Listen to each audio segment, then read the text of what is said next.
سورہ غاشیہ مکی ہے اور اس میں جملہ 26 آیتیں ہیں۔ ارشاد ربانی ہے، اعوذ باللہ من الشیطان الرجیم، هل اتاک حدیث الغاشیہ وجوہ یومئذ خاشعہ عاملۃ ناصبہ تصلی نارا حامیہ تسقی من عین آنیہ۔ ترجمہ: اے رسول مکرم صلی اللہ علیہ وسلم، یقیناً آپ کے پاس سارے جہاں پر چھا جانے والی آفت یعنی قیامت کی خبر پہنچی ہے۔ اس دن بہت سے چہرے ذلیل و خوار ہوں گے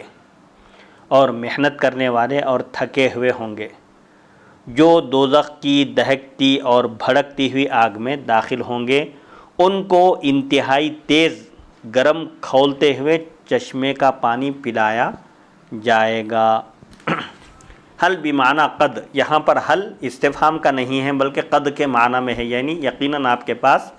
چھا جانے والی خبر آئی ہے، یعنی الداہیۃ التی تغشی الناس بشدائدها وتلبسهم احوالها یعنی القیامت، وقیل النار من قوله وتغشی وجوہهم النار۔ غاشیہ سے غشیہ یغشا کے معنی چھا جانا، یہاں غاشیہ سے مراد وہ بڑی مصیبت جو لوگوں پر چھا جائے گی اپنی تمام آفتوں کے ساتھ، اور ان کو پہنا دے گی اپنی مصیبتیں، وَتُلْبِسُهُمْ أَحْوَالَهَا، اور ان کو اپنی مصیبتیں پہنا دے گی، مطلب ایک بڑی مصیبت، اس سے مراد قیامت ہے۔ قیامت پورے احوال، قیامت کی جو ہولناکیاں ہوں گی، اس کے جو مصائب ہوں گے، اس کے ساتھ وہ آئے گی لوگوں کے پاس۔ اور کہا گیا غاشیہ سے مراد دوزخ، یقیناً آپ کے پاس دوزخ کی خبر آئی ہے۔ من قولہ، جن لوگوں نے الغاشیہ سے مراد دوزخ لی ہے، دوزخ کی آگ، ان کا استدلال یہ آیت ہے، وَتَغْشَا وُجُوهَهُمُ النَّارُ، سورہ ابراہیم آیت نمبر 50۔ مجرموں کا ذکر ہے، ان کے چہروں پر آگ چھا جائے گی، ان کے چہرے جھلس جائیں گے، آگ سے برے ہو جائیں گے۔ وجوہ یومئذ خاشعہ، یعنی وجوہ سے مراد یہ نکرہ ہے، چند چہرے، کفار کے چہرے مراد ہے یہاں پر۔ کافروں کے چہرے اس دن ذلیل و خوار ہوں گے۔ وَإِنَّمَا خُصَّ الْوَجْهُ، چہرے کا ذکر کیوں کیے؟ جسمانی اعضاء میں دوسرے بھی اعضاء ہیں، لیکن تمام اعضاء کو چھوڑ کر چہروں کا ذکر کیا گیا۔ وجوہ یومئذ خاشعہ، اس دن چند چہروں پر گرد و غبار چھائی ہوئی ہوگی، ذلت اور رسوائی کا وہ شکار ہوں گے۔ چہرے کی تخصیص اس لیے کی گئی، لأن الحزن والسرور اذا استحکما فی المرء اثرا فی الوجہ، کیوں؟ اس لیے کہ غم اور خوشی جب آدمی میں مضبوط ہوتے ہیں، جب مکمل خوشی حاصل ہوتی ہے، زبردست خوشی یا غم ہوتا ہے، تو وہ دونوں چہرے پر اثر کرتے ہیں۔ غم اور خوشی کے آثار انسان کے چہرے سے نمایاں ہوتے ہیں، دکھائی دیتے ہیں۔ اسی لیے یہاں پر تمام جسمانی اعضاء کو چھوڑ کر وجوہ چہرے کا خصوصیت سے ذکر کیا گیا۔ یومئذ، اس دن سے مراد یومئذ غشیہ، جس دن وہ بڑی مصیبت، ناگہانی آفت ان پر آ پڑے گی۔ خاشعۃ ذلیلۃ لما اعتری اصحابها من الخزي والهوان، وہ چہرے والے کیا ہوں گے؟ ذلیل و خوار ہوں گے، انتہائی رسوائی اور ذلت کا شکار ہوں گے۔ کیوں؟ اس لیے کہ ان چہرے والوں پر ذلت اور رسوائی چھا جائے گی۔ عاملۃ ناصبہ، تعمل فی النار عملا تتعب فیہ، دوزخ میں وہ ایسا کام کریں گے، ایسی مشقت، ایسا کام کریں گے جس کی وجہ سے وہ تھک جائیں گے، مشقت میں پڑ جائیں گے۔ تو دوزخ میں کیا کام کریں گے مجرمین جہنمی؟ وَهُوَ جَرُّهَا السَّلَاسِلَ وَالْأَغْلَالِ وَخَوْضُهَا فِي النَّارِ كَمَا تَخُوضُ الْإِبِلُ فِي الْوَحْدِ وَارْتِقَاؤُهَا دَائِبَةً فِي صُعُودٍ مِّن نَّارٍ وَهُبُوطُهَا فِي حُضُورٍ مِّنْهَا، جہنمی جہنم میں مشقت اٹھائیں گے، تکلیف اٹھائیں گے، اور وہ کیا کام کریں گے جس کی وجہ سے ان کو مشقت ہوگی؟ اور وہ ان کا بیڑیوں کو، زنجیروں کو اور بیڑیوں کو گھسیٹنا ہے۔ جن زنجیروں میں ان کو جکڑا جائے گا، جو بیڑیاں ان کے پیروں میں ڈال دی جائیں گی، ان کے ساتھ ان کو اس کا وزن اٹھا کر چلنا پڑے گا۔ تو اور وہ ان کا یعنی جہنمیوں کا زنجیروں اور بیڑیوں کو کھینچنا ہے، گھسیٹنا ہے، اور ان کا آگ میں گھسنا ہے، پھنسنا ہے، جیسا کہ اونٹ کیچڑ میں پھنس جاتا ہے۔ اونٹ جب کیچڑ میں پھنس جاتا ہے اور باہر نکلنے کی کوشش کرتا ہے تو اس کو کتنی مشقت کا سامنا کرنا پڑتا ہے، ایسے ہی جہنمیوں کو زنجیروں میں جب ان کو جکڑا جائے گا اور بیڑیاں ڈال دی جائیں گی ان کے پیروں میں، تو ان وزنی زنجیروں اور بیڑیوں کو وہ لے کر چلیں گے تو تھک جائیں گے۔ ورتقاؤہا، اور ان کا چڑھنا، مسلسل چڑھنا، آگ میں چڑھنا اور اس سے اترنا، جیسا کہ سأرہقہ صعودا سورہ مدثر میں آیا ہے کہ اللہ تعالیٰ کافر کو جہنم میں ایک پہاڑ پر چڑھائے گا، پھر وہ اس سے اترے گا، مسلسل یہی اس کا عمل ہوگا، یہی اس کی سزا ہوگی۔ تو ورتقاؤہا، ان چہروں کا کنٹینیو مسلسل چڑھنا، فی صعود من نار، آگ میں چڑھنا اور ان کا اترنا، اس سے اترتے ہوئے۔ وقیل عملت فی الدنیا اعمال السوء، اور کہا گیا ناصبہ، نصبہ ینصب، نصباً کے معنی تھکنے کے آتے ہیں، تو وہ کہاں کام کریں گے؟ جہنم میں تھکیں گے، تو ان کو کیا مشقت ہوگی، ان کی تھکان کیا ہوگی، اس کی تفسیر بیان کی جا رہی ہے۔ جس طرح اونٹ کیچڑ میں پھنس جاتے ہیں تو باہر نکلنا ان کے لیے کتنا دشوار ہوتا ہے، کتنی تکلیف اور مشقت ان کو گوارا کرنی پڑتی ہے، ایسے ہی ان جہنمیوں کو وہاں کے عذاب کے ساتھ ان کے گلوں میں جو پھندے ہوں گے، ان کے پیروں میں جو بیڑیاں ہوں گی اور زنجیروں سے ان کو جس طرح جکڑ کر رکھا جائے گا، اس کے ساتھ ان کو اس میں چلایا جائے گا جہنم میں۔ وقیل عملت فی الدنیا اعمال السوء، اور کہا گیا انہوں نے دنیا میں برے اعمال کیے تھے، والتذت بہا، اور اس سے ان کو مزہ آیا، ان کو لذت ملی، وتنعمت، اور وہ ناز و نعمت میں رہے، فہی فی نصب منہا فی الآخرہ، پس وہ ان کی وجہ سے آخرت میں تھکن میں ہوں گے، یعنی دنیا میں برے اعمال کر کے، اعمال سوء کا ارتکاب کر کے وہ خوش تھے، مزے میں تھے، اب اس کی وجہ سے آخرت میں ان کو یہ تکلیف ہوگی۔ وقیل ہم اصحاب الصوامع، اور کہا گیا ایک تفسیر یہ بھی کر رہے ہیں عاملۃ الناصبہ کی کہ وہ عبادت گاہوں والے ہیں، اس سے مراد عبادت گزار عابد ہیں، ومعناہ انہا خشعت للہ وعملت ونصبت فی اعمالها من الصوم الدائب والتہجد الواصب۔ ایک صوفیانہ تفسیر کرتے ہوئے کہتے ہیں عاملۃ الناصبہ سے مراد وہ نفوس قدسیہ ہیں جنہوں نے اللہ کے لیے خشوع و خضوع اختیار کیا اور عمل کیا، اور اپنے اعمال میں تھکن کو، مشقت کو، مصیبت کو انہوں نے گوارا کیا، خوب تھکے وہ اپنے اعمال میں۔ کیا تھے ان کے اعمال؟ مسلسل روزے اور تھکن والی تہجد، رات میں میٹھی لذت والی نیند کو چھوڑ کر انہوں نے بستروں کو چھوڑا اور صرف اللہ کی خوشنودی کی خاطر شب بیداری کی۔ تو ایسے نفوس قدسیہ اہل اللہ، اولیاء کرام جو ہیں، جو اللہ تعالیٰ کی رضا کے لیے، اس کی خوشنودی کے لیے دن میں روزہ رکھتے ہیں، رات میں نماز پڑھتے ہیں، تہجد اور شب بیداری کا اہتمام کرتے ہیں، وہ نفوس قدسیہ مراد ہے۔ تسلا نارن حامیتن، ایک تفسیر بعض صوفیہ نے یہ بھی کی ہے، لیکن اس کے سباق کے لحاظ سے وجوہ یومئذ خاشعہ عاملۃ ناصبہ، سباق کے لحاظ سے یہ کافروں کے بارے میں آیا ہے کہ اس دن چند چہرے ذلیل و خوار ہوں گے، عمل کرنے والے ہوں گے، تھکن والے ہوں گے، مشقت اور مصیبت اٹھانے والے ہوں گے۔ تسلا نارن حامیہ تدخل نارن قد احمیت مددا طویلۃ فلا حر یعدل حرہا، وہ دہکتی ہوئی بھڑکتی ہوئی آگ میں داخل ہوں گے، ایسی آگ میں داخل ہوں گے جس کو مدتوں، زمانہ دراز تک جس کو بھڑکایا گیا، جیسا کہ سورہ اعلیٰ کی تفسیر میں عرض کیا گیا کہ جہنم کی آگ کو اللہ تعالیٰ نے 3000 سال تک بھڑکایا بغیر بجھے کہ وہ آگ بھڑکتی رہی، ایک بار سفید ہوئی، پھر ایک بار سرخ ہوئی 1000 سال کے بعد، پھر 3000 سال کے بعد وہ آگ کالی ہو گئی، سیاہ۔ اب قیامت کے دن وہ کالی ہی رہے گی، وہ آگ دہکتی ہوئی بھڑکتی ہوئی مددن طویلتاً، جس کو ایک طویل مدت تک جس کو دہکایا گیا، بھڑکایا گیا، سلگایا گیا، پس کوئی گرمی، کوئی تپش، کوئی حرارت اس کی حرارت کا مقابلہ نہیں کر سکتی۔ تسلا ابو بکر و ابو عمرو، تسلا نارن حامیہ، سلیہ یسلا داخل ہونا، اور اسلا یسلی داخل کرنا، سلیہ یسلا داخل ہونا، اسلا یسلی داخل کرنا۔ تو تسلا نارن حامیہ کو ابو بکر اور ابو عمرو دونوں قاریوں نے تسلا پڑھا، یعنی ان وجوہ کو، ان نفوس کو ان کافروں کو بھڑکتی ہوئی آگ میں، خوب حرارت والی آگ میں داخل کیا جائے گا۔ تسقی من عین آنیہ،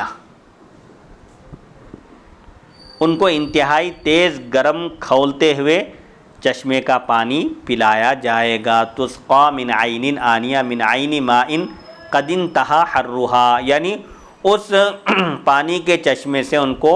سیراب کیا جائے گا جس کی حرارت اپنی انتہا کو پہنچ چکی ہے۔ جیسا کہ جہنم میں جہنمیوں کو جو پانی پیش کیا جائے گا اس کے بارے میں احادیث میں آیا ہے کہ فرشتے چمٹوں سے پکڑ کر اس کھولتے ہوئے پانی کو جب ان کے چہرے کے، ان کے منہ کے قریب کریں گے پینے کے لیے، تو ایک ہونٹ جا کر سر کو لگ جائے گا اور دوسرا نیچے لگ جائے گا، اور اس کی تپش سے ان کے چہرے جھلس جائیں گے، اور جب وہ پانی پئیں گے تو ان کے پیٹ کے انتڑیاں ان کے پچھلے حصے سے نکل کر گر جائیں گی۔ تو اس قدر انتہائی گرم کھولتا ہوا پانی جو بالکل انسان کے چہرے کو مسخ کر دے، ایسا پانی ان کو پلایا جائے گا۔ والتأنیث فی هذه الصفات والافعال راجع الی الوجوہ، اور تأنیث ان صفات میں اور افعال میں وجوہ کی طرف لوٹ رہی ہے۔ مطلب یہ ہے کہ یہاں جو صفات کو مؤنث لایا گیا ہے اور بعض افعال جو مؤنث آئے ہیں، جیسے وجوہ یومئذ خاشعۃ، خاشعۃ مؤنث ہیں، اسی طرح عاملۃ ناصبۃ یہ صفت ہے وجوہ کی، اسی طرح تصلیٰ یہ فعل مؤنث ہے، تسقی یہ فعل مؤنث ہے۔ تو یہاں افعال کو جو مؤنث لایا گیا ہے اور صفات جو مؤنث لائے گئے ہیں یہ وجوہ کی وجہ سے۔ کیوں؟ وجہن کی جمع وجوہ ہے، یہ جمع مکسر ہے، غیر ذوی العقول کی جمع، اس کی صفت عام طور پر مؤنث لائی جاتی ہے، اس کے لیے فعل بھی مؤنث استعمال کیا جاتا ہے، اس لیے یہاں تمام صفات اور افعال مؤنث لائے گئے ہیں۔ والمراد اصحابھا، اور اس سے مراد اس کے اصحاب ہے، چہرے سے مراد چہرے والے ہیں۔ یہ بلاغت کا ایک قاعدہ ہے، جز کہہ کر کل مراد لیا جاتا ہے۔ چہرہ چونکہ انسانی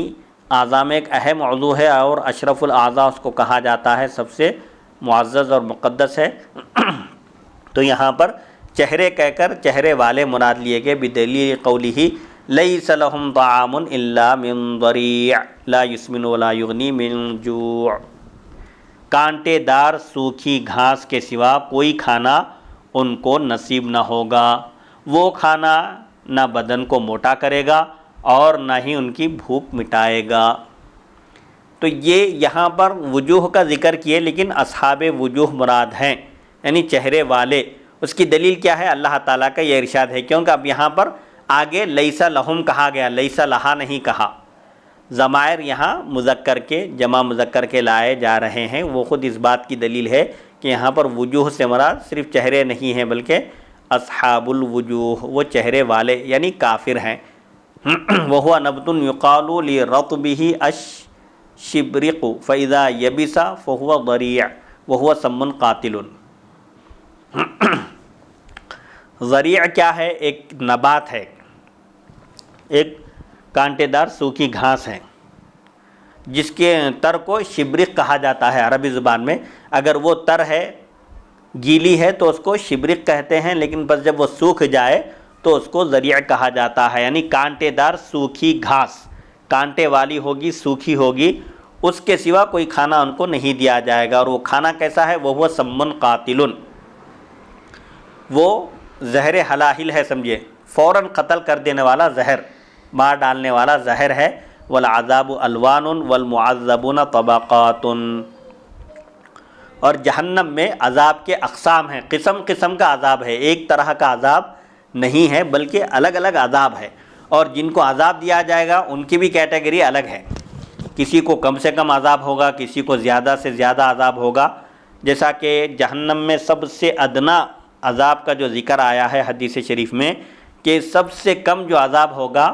جہنمی کو، مجرم کو، اس کے پیر میں ایک آگ کا جوتا پہنایا جائے گا جس کی حرارت سے اس کا دماغ بھی ابلنے لگے گا، اس کا دماغ بھی کھولنے لگے گا، یعنی جوتا پیر میں پہنے گا تو اس کا اثر دماغ تک پہنچے گا۔ یہ ادنا عذاب ہے۔ تو جہنم کے عذاب بھی طرح طرح کے ہیں، الگ الگ ہیں، اور جن کو عذاب دیا جائے گا ان کی کیٹیگریز بھی الگ ہیں۔ فَمِنْهُمْ أَكَلَةُ الزَّقُومِ، پس ان میں سے بعض وہ ہیں جو زقوم کھانے والے ہوں گے۔ زقوم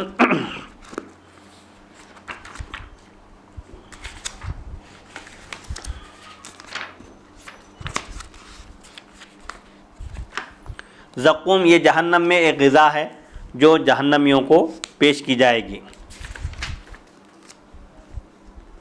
جس کا ذکر سورہ صافات میں بھی آیا ہے اور سورہ واقعہ میں بھی آیا ہے۔ لآکلون من شجر من زقوم کہا گیا، ثم انکم ایھا الضالون المکذبون، پھر تم بے شک اے گمراہو جھٹلانے والو تم ضرور درخت زقوم کا پھل کھاؤ گے، زقوم کے درخت کھاؤ گے اور اسی سے پیٹ بھرو گے۔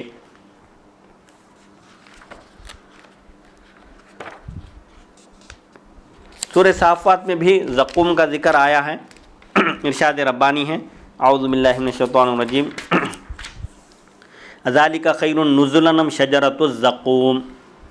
کیا وہ بہتر ہے مہمان نوازی جو جنتیوں کی ہوگی یا زقوم کا درخت؟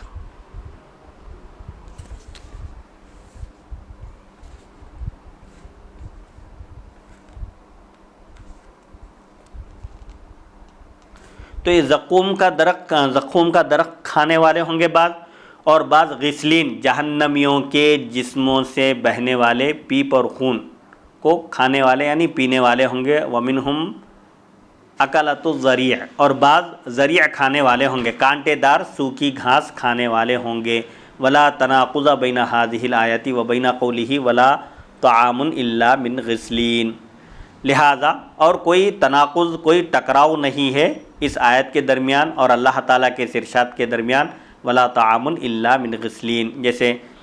سورہ حاقہ میں آیا ہے آیت نمبر 36، فلیس لہ اليوم ہاہنا حمیم ولا طعام الا من غسلین لا یأکلہ الا الخاطئون۔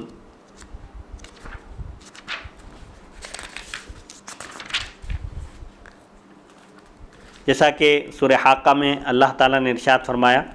جہنمی کے بارے میں، پس آج بروز قیامت اس شخص کا کوئی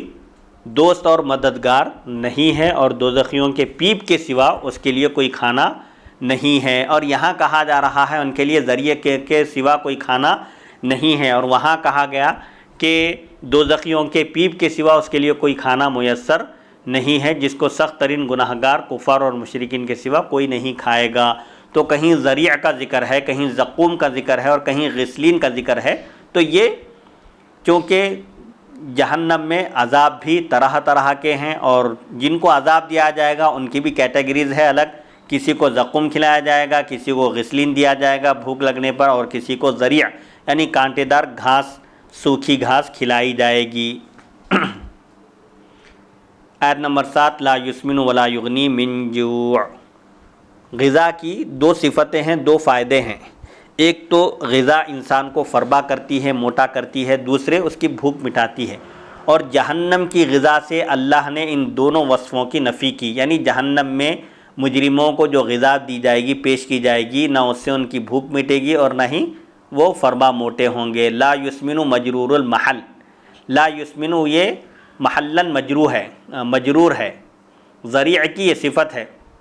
ذریع کی صفت ہونے کی وجہ سے یہ محلن مجرور ہے، لأنہ وصف ذریع، کیونکہ یہ پورا جملہ من کر ذریع کی صفت بن رہا ہے، اور ذریع من حرف جر ہے اور ذریع اس کا مجرور ہے، تو اس وجہ سے لا یسمن یہ بھی محلن مجرور ہے۔ ولا یغنی من جوع ای منفعت الغذاء منفیتان عنہ، یعنی غذا کے دونوں فائدے اس سے منفی ہیں، یعنی دونوں فائدوں کی نفی کی گئی ہے۔ وہما اماطۃ الجوع و افادۃ السمن فی البدن، اور وہ بھوک مٹانا ہے اور بدن میں چربی بھرنا ہے، موٹاپا پیدا کرنا ہے، یعنی عام طور پر غذا کے دو فائدے ہیں، غذا استعمال کرنے سے انسان مستحکم طاقتور ہوتا ہے اور اس کا بدن موٹا ہوتا ہے اور بھوک مٹتی ہے، لیکن جہنم کی غذا سے یہ دونوں وصف بھی خارج ہیں، یعنی جہنم میں جو کھانا مجرموں کو پیش کیا جائے گا نہ اس سے بھوک مٹے گی اور نہ ہی وہ اس سے فربا اور موٹے ہوں گے۔ وجوہ یومئذ ناعمہ لسعیہا راضیہ، یہاں تک دوزخیوں کا ذکر تھا، اب یہاں سے جنتیوں کا تذکرہ اللہ تعالیٰ فرما رہا ہے۔ وجوہ یومئذ ناعمہ، ایک طرف تو یہ حال ہوگا جو کافر مشرک مجرم ہوں گے ان کی یہ کیفیت ہوگی، دوسری طرف وجوہ یومئذ ناعمہ جنتیوں کا حال بیان کرتے ہوئے کہتا ہے کہ اس دن بہت سے چہرے تر و تازہ اور بار رونق ہوں گے۔ ثم وصف وجوہ المؤمنین، پھر اس نے اہل ایمان کے چہروں کا وصف بیان کیا، ان کی صفت بیان کی۔ ولم یقل ووجوہ، یہاں پر ووجوہ نہیں کہا، حرف عطف نہیں لایا۔ وجوہ یومئذ خاشعہ، جہنمیوں کا تذکرہ ہوا، اس کے بعد جنتیوں کا تذکرہ کر رہا ہے، تو یہاں پر وو لانا چاہیے تھا، لیکن وو نہیں لایا گیا۔ کیوں نہیں لایا گیا اس کی وجہ بیان کر رہے ہیں۔ ووجوہ یومئذ ناعمہ نہیں کہا، وو کے ساتھ نہیں کہا، کیوں؟ لأن الکلام الاول قد طال وانقطع، کیونکہ پہلا کلام بہت طویل ہو گیا اور منقطع ہو گیا، یعنی اس میں اب جہنمیوں کا پہلے جو ذکر کیا وجوہ یومئذ خاشعہ، اس کے ساتھ ہی اگر اس کو لاتا تو یہاں وہ ذکر کیا جاتا تھا، لیکن چونکہ پہلا کلام طویل ہو گیا، وجوہ یومئذ خاشعہ عاملۃ ناصبہ تصلیٰ نارا حامیہ تسقیٰ من عین آنیہ لیس لہم طعام الا من ضریع لا یسمن ولا یغنی من جوع، اتنے جملے آ گئے تو یہاں کلام طویل ہو گیا اور اب ادھر کا کلام منقطع ہو گیا اس کا سلسلہ، اس لیے وہ ذکر نہیں کیا۔ ناعمۃ متناعمۃ فی لین العیش، بہت سارے چہرے اس دن اہل ایمان کے کیسے ہوں گے؟ تر و تازہ ہوں گے، عیش و عشرت میں ہوں گے، عیش کی نرمی میں یعنی زندگی کے لطف میں وہ آسودہ ہوں گے اور ناز و نعمت میں ہوں گے۔ لسعیہا راضیہ، اپنے نیک اعمال کی بدولت خوش ہوں گے، اپنی کاوش پر، اپنی قد و کاوش پر، اپنی جد و جہد پر جو انہوں نے دنیا میں کی تھی آخرت کو حاصل کرنے کے لیے، رب کی خوشنودی حاصل کرنے کے لیے، اس پر وہ مست ہوں گے، خوش ہوں گے۔ رضیت بعملہا وطاعتہا لما رأت ما اداہم الیہ من الکرامۃ والثواب، یا لما رأت ما اداہم الیہ من الکرامۃ والثواب، وہ اپنے عمل پر خوش ہوں گے، وہ چہرے والے، وہ چہرے خوش ہوں گے، یعنی اہل ایمان اپنے عمل پر راضی ہوں گے، خوش ہوں گے اور اپنی اطاعت پر۔ کیوں؟ اس وجہ سے کہ جب دیکھیں گے کہ ان اعمال صالحہ کے طفیل وہ جس اعزاز اور ثواب کے مستحق ہوئے، جب انہوں نے دیکھا یا جب وہ دیکھیں گے کہ اس عمل نے ان کو جس اعزاز اور ثواب تک پہنچایا ہے، تو وہ بڑی خوشی کا اور مسرت کا اظہار کریں گے اور اپنی کوشش کے کامیاب ہونے پر رضامندی کا، خوشنودی کا اظہار کریں گے کہ انہوں نے دنیا میں جو محنت اور مشقت برداشت کر کے جو جد و جہد کی تھی، جو قد و کاوش کی تھی اللہ کو راضی کرنے کے لیے اور آخرت کی دائمی کامیابی حاصل کرنے کے لیے، جب ان کو اس اعزاز سے اور اجر و ثواب سے نوازا جائے گا تو وہ بہت خوش و خرم ہوں گے۔ فی جنت عالیہ، بلند و بالا جنت میں ہوں گے، من علو المکان یا المقدار، عالیہ علا یعلو علواً بلند ہونا، تو علو مکان بھی مراد ہو سکتا ہے یا مرتبے والی جنت بھی مراد ہو سکتی ہے۔ بلند و بالا جنت میں ہوں گے یعنی بڑی کشادہ جنت ہوگی، جیسا کہ احادیث میں آیا ہے کہ ایک ایک جنتی کی جہاں تک اس کی نظر جائے گی وہ پورا علاقہ اس کا اپنا ہوگا، تو علو مکان بھی مراد ہو سکتا ہے، بلند و بالا یعنی بڑی وسیع رقبے پر پھیلی ہوئی جنت میں وہ ہوں گے، یا بڑی مرتبے والی قدر و منزلت والی جنت میں وہ ہوں گے۔ لا تسمع فیہا لاغیہ،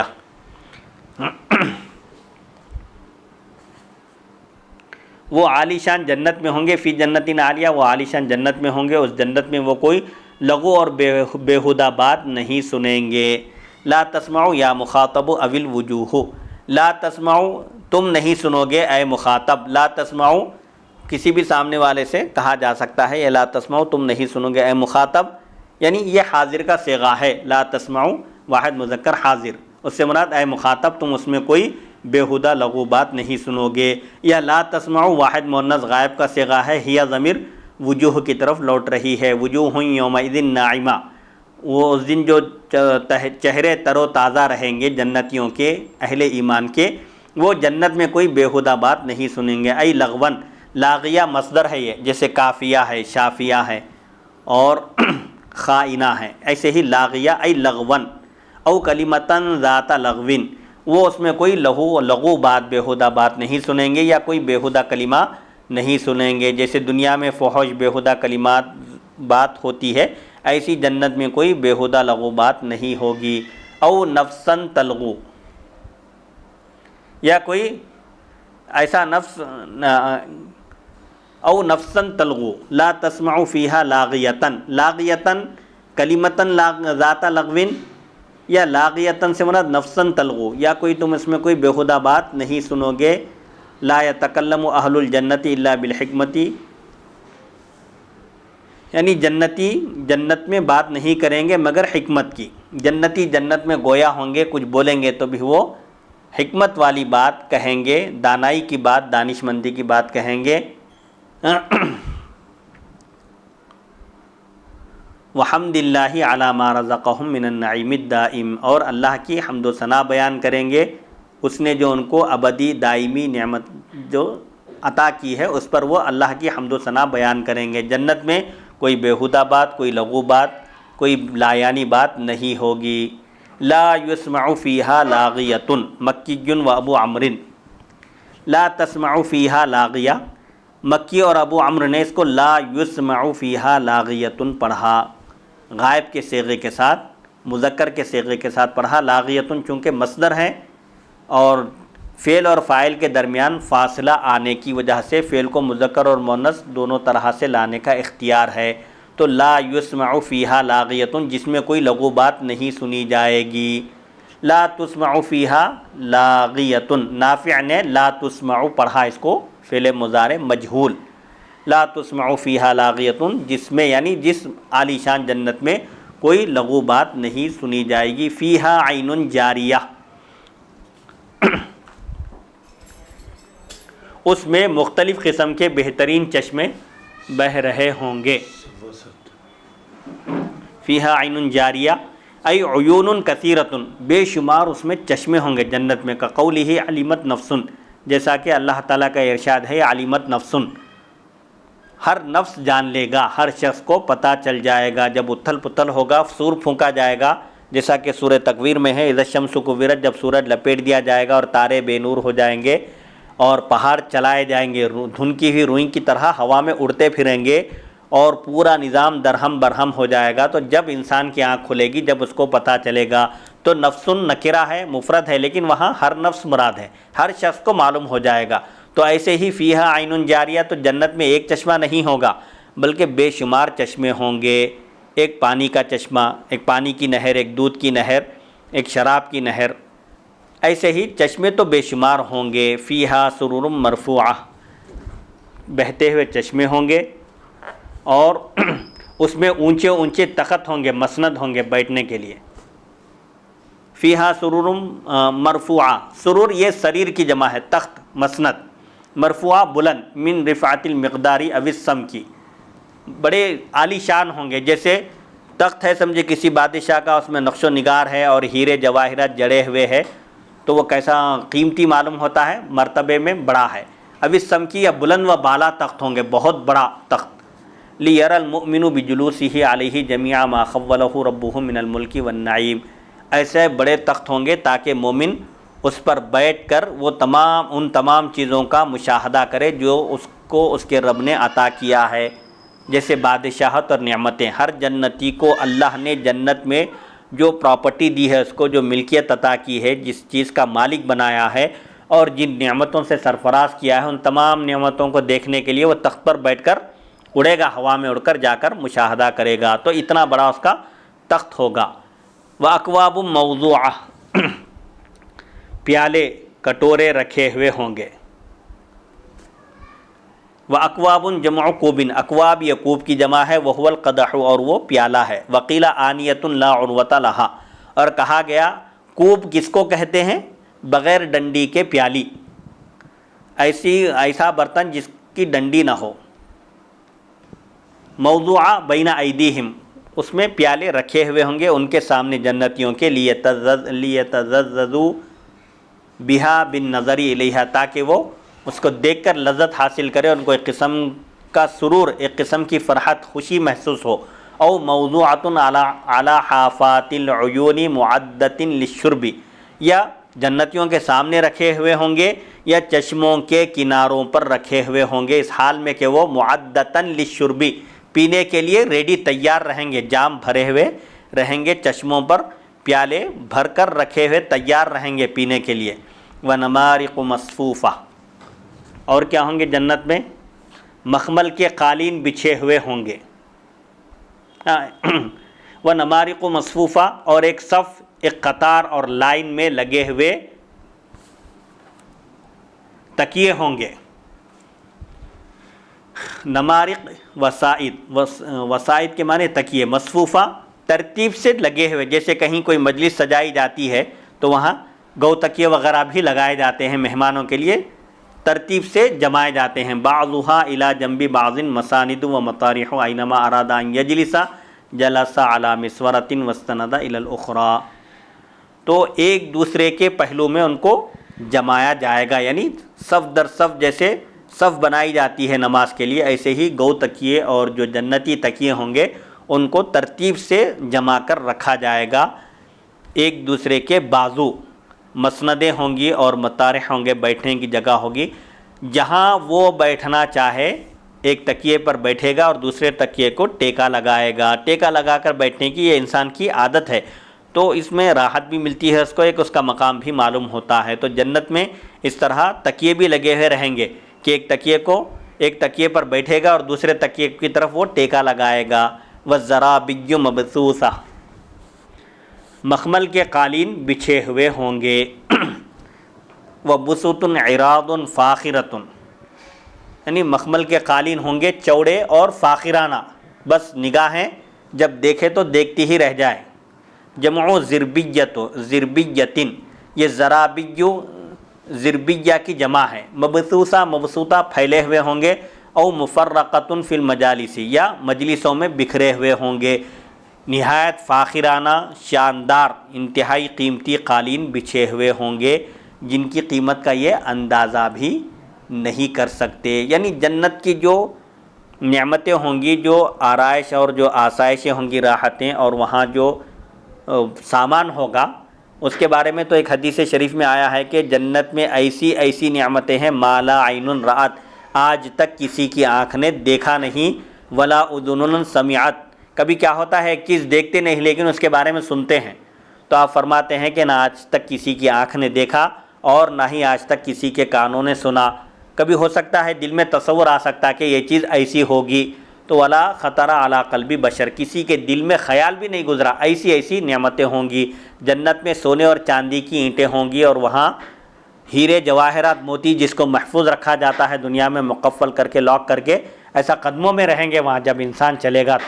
تو بہرحال جنت کی جو نعمتیں ہیں اس کو بیان نہیں کیا جا سکتا۔ یہاں تک دوزخیوں اور جنتیوں کا تذکرہ کرنے کے بعد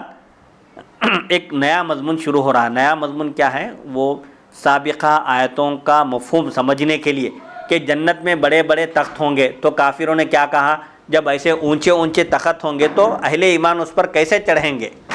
تو افلا ينظرون الى الابل کیف خلقت، حضور پاک علیہ الصلوۃ والسلام پر اللہ تعالیٰ نے ان آیتوں کو نازل فرمایا، جس میں یہ بتایا گیا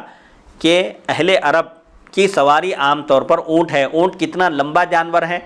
لیکن کیا کوئی اونٹ پر چڑھ کر بیٹھ سکتا ہے؟ نہیں بیٹھ سکتا۔ اونٹ پر بیٹھنے کے لیے جب کوئی انسان اونٹ پر بیٹھنا چاہے تو اونٹ نیچے بیٹھ جاتا ہے زمین پر، اس کے بعد انسان اس پر چڑھتا ہے، پھر وہ اونٹ اس کو لے کر کھڑا ہوتا ہے۔ تو جنتی تخت جو اونچے اونچے تخت ہیں، جب کوئی جنتی ان تختوں پر بیٹھنا چاہے، اس کے دل میں ارادہ ہوتے ہی وہ تخت آٹومیٹک نیچے آ جاتا ہے، جیسے لفٹ کا بٹن دباتے ہی اوپر سے نیچے آ جاتی ہے لفٹ، یہاں بٹن دبانے کی بھی یا کوئی کام کرنے کی بھی ضرورت نہیں ہوگی، دل میں خیال آتے ہی اس کا کام ہو جائے گا۔ انشاءاللہ اگلی نشست میں آیت نمبر 17 سے گفتگو ہوگی۔ وصلی اللہ تعالیٰ علی خیر خلقہ سیدنا محمد و آلہ و صحبہ اجمعین، الحمدللہ رب العالمین۔